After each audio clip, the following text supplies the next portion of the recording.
Ayon sa binunyag ni JJ Redick, hindi porkit sinabi niya nitong mga nakaraang buwan ay gagawin niyang 3-and-D player si Bronny, ay nangangahulugan na agad itong magkakaroon ng tiyak na spot sa rotation ng Lakers. Nilinaw ng rookie head coach na ang role ng anak ni LeBron ay nananatiling situational lamang at hindi otomatikong magbibigay sa kanya ng malaking minuto sa court. Mahalaga ang pahayag na ito dahil maraming fans ang nag-aakala na may malinaw na espasyo para kay Bronny sa roster. Matapos ipahayag ni JJ Redick ang plano nitong gawing 3-and-D contributor ang batang guard. Ngunit sa dami ng established player sa backcourt at wing position, kailangan mag-ingat ng Lakers sa pag-manage ng playing time. Ang pagbibigay diin ni JJ Redick na situational lang muna ang papel ni Bronny ay nagpapakita ng mas maingat na long-term development approach. Sa kasalukuyan, loaded ang guard at wing rotation ng Lakers.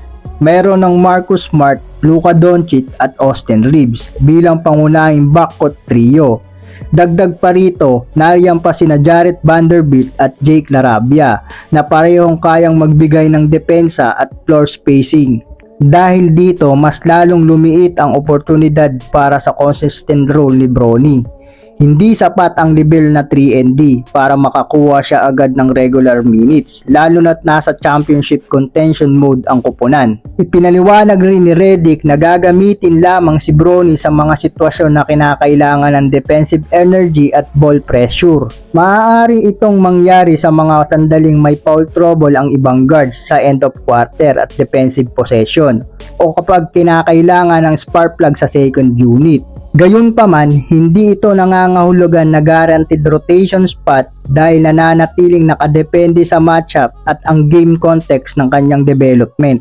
Sa kabilang banda, nakatuon ang Lakers sa gradual development ni Bronny. Ayon sa ulat, mas malaki ang posibilidad na mas maraming siyang oras sa practice at posibleng ilang stint sa G-League upang mahasa ang kanyang shooting, consistency at decision making. Ito ang hakbang na nakikita ng mga coaching staff para unti-unting ma-integrate ang rookie sa mas mataas na level na kompetisyon nang hindi nilalagay ang posisyon na malunod sa pressure. Bilang bagong head coach, malinaw ang direksyon ni Redick na unahin ang system first approach. Para makapasok si Bronny sa pangpatagalang plano, kailangan niyang maging consistent perimeter shooter at reliable defender. Sa ngayon, ang titulo na 3-and-D ay projection pa lamang at hindi sapat na basihan para magkaroon siya ng permanenteng role sa rotation.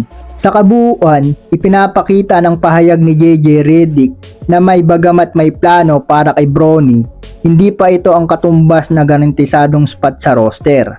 Ang magiging papel niya ay situational lamang at nakabatay sa pangangailangan ng laro.